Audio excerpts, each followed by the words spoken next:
My name is Heath Hix.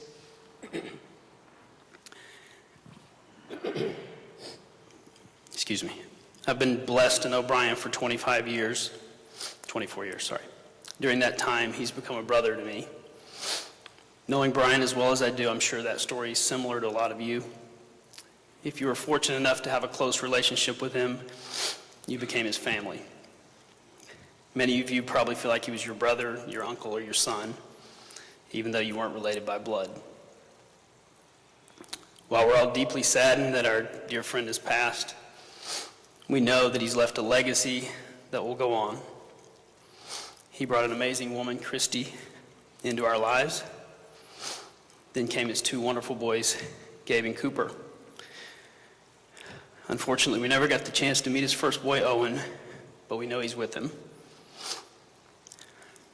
I'm sure as his boys get older, we'll see plenty of Brianisms in him, and in that way he'll live on.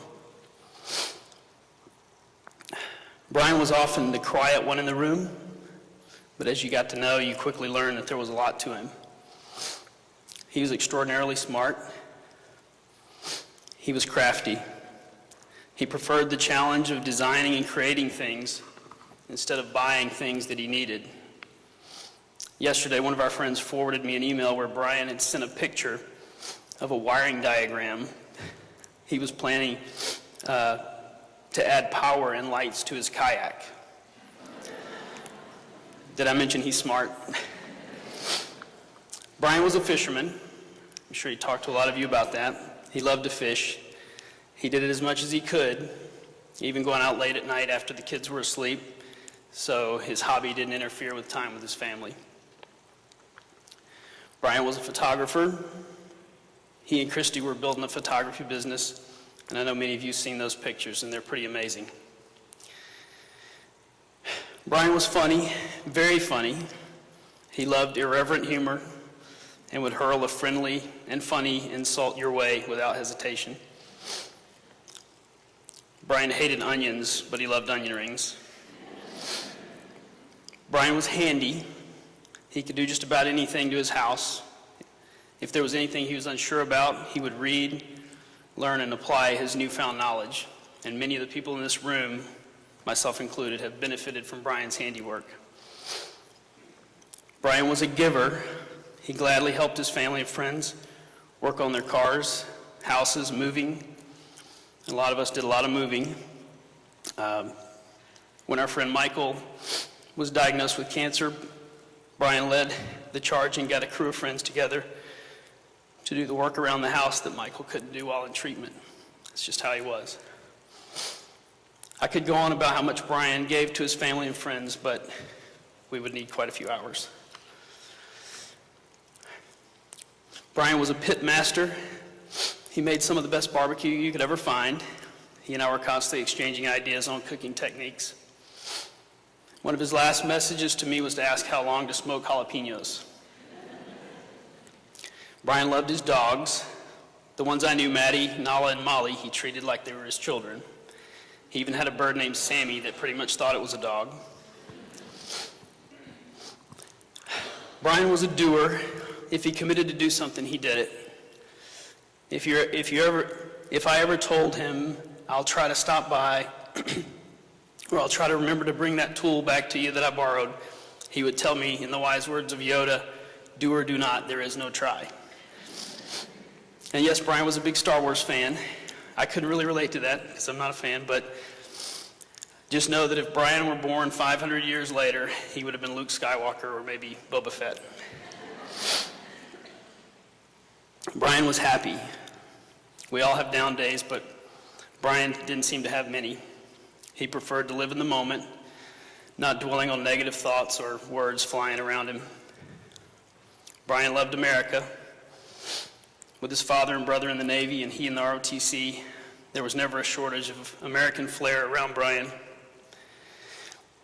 Brian wasn't quick to anger, but one thing that got his blood boiling was insults against his country or military. Brian loved airplanes. Anytime one flew overhead, he would name out what type it was.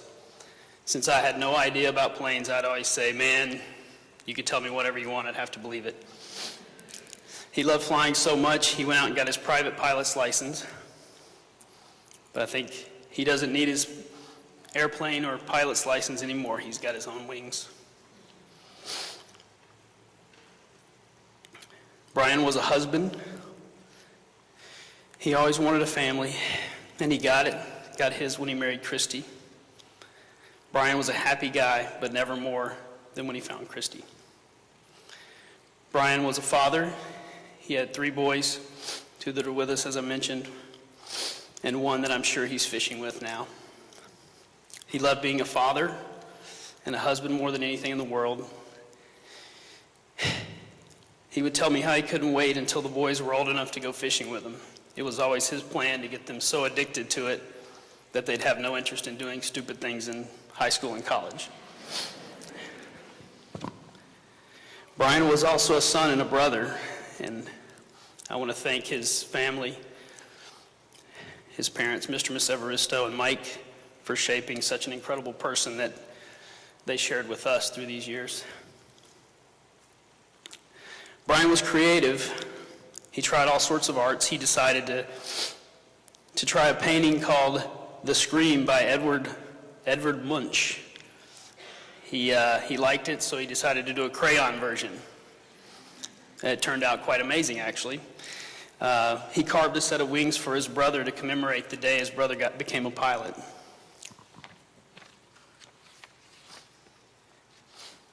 He would also often write witty and creative things on special occasions, and I'll share one of those in a moment. Brian was thoughtful. Some of us are not blessed with the sense of how to handle tough situations, when to offer advice, when to shut up. Brian knew. He was thoughtful enough to actually leave us a letter for an occasion just like this. It was an email he sent himself titled Funeral Message. And based on some of the references, it appears it was updated after Gabe was born, but just before Cooper. And I'll share that with you now. Hello, everyone. Thank you for wasting your time today on what I hope is a rainy afternoon. At least that way you won't be wasting a beautiful day. I'm sorry you all had to come to this stupid thing instead of doing something fun. My last request is that afterwards you all get together and enjoy yourselves. I'll do everything in my power to join you. Leave an open spot for me at the table. Open up a beer for me and set it in front of an empty chair. Just one, though. No sense in letting others get warm.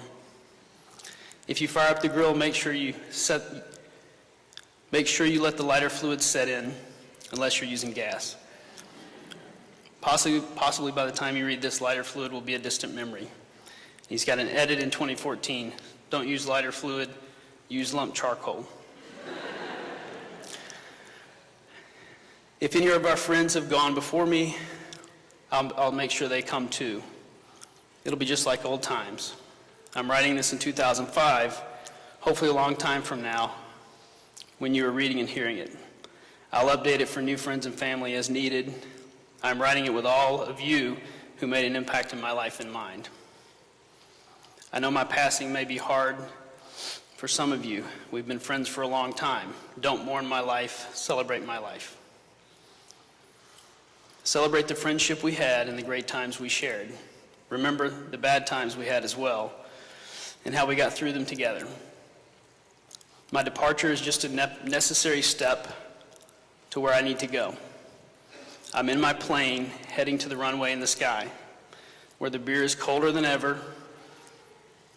Every day is perfect. My plane never has trouble, and the fuel is free. Fishing is great. The beaches are pristine. The Raiders win the Super Bowl every year. And the only thing missing is you, my beloved family and friends. Fear not, for we will see each other again. I'm sure I'll get a call at some point. I'll hop in my plane for a trip down to pick you up. If you look up and see that white light in the sky, that's just me. That's just my landing lights. When we get back, we can meet up and remember old times with other passengers I've picked up. Then he leaves us an interesting poem. Do not stand at my grave and weep. I am not there, I do not sleep. I am the perfect shot you hit in golf. I'm the phlegm from whence you cough. I am the gust of springtime air that rustles through your thinning hair. I am the happiness that dogs feel. I'm the pain when you kneel. I'm the light that turns from red. I am not here. I am not dead. I am the smile a newborn gives. I am the air that helps you live. I am a perfectly manicured lawn. I am the chair your butt rests on. I am the gentle falling rain. I am the thunder that calls your name. I am the fart that makes no sound, but hits the noses of all around. Do not stand at my grave and cry. I am not here. I did not die.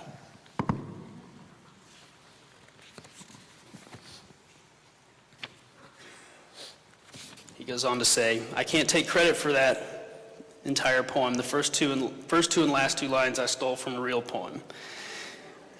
It's a nice poem, but I wanted to make people laugh, not feel sad. I hope it worked. I think it did. I also hope I didn't offend anyone. If you really knew me, you know that's the kind of humor I liked. Those better be tears of laughing I see. Yes, I see them. I'm standing right in front of you. Okay, maybe not. I'm lying down in front of the room, though. Nope, not in the casket, just off to the side. Do you see me? That thing in the casket, though beautiful, no doubt, is not me. I'm all those little things you are hearing around you right now, and that little gust of wind you feel momentarily. Did that bring chills to your body? Again, thank you for coming to this boring thing. Rest assured, I will be at yours as well, and we can make fun of all our friends that are there without them ever knowing. I'll roll out the red carpet for you and arrange for your cloud to be next to mine. On your way home, stop by Waffle House and get some breakfast. I'll be hungry by then, I'm sure. If you can't do that, stop by and pick up a donut. I'll go for either one. I'll be awaiting your arrival, but until then, remember, when you hear the airplanes in the sky but can't see it, it's just me watching over you. And yes, I saw what you did, but I won't tell. I wish I could pat you all on the butt and tell you, good job living past me, but I can't, so just imagine me doing that. And I'll pretend I'm getting the same pat from you saying, good job on getting things set up for me.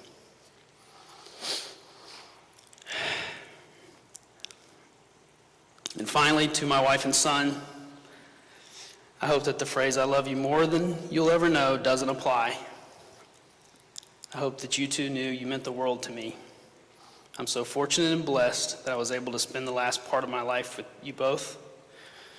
I had a great childhood and a young adult life, but from 2008 and then especially from 2011, it's been better than I deserve. The happiness you both brought me most of the time was the best part of my life. If I'm still capable of missing people, I'll miss you the most.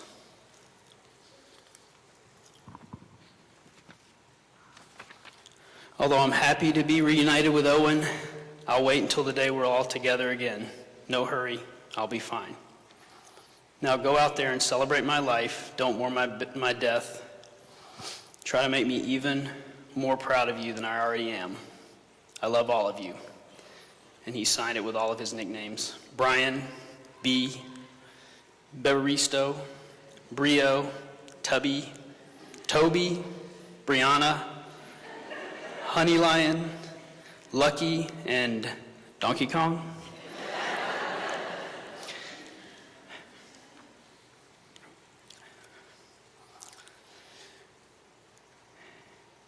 And most importantly, Daddy.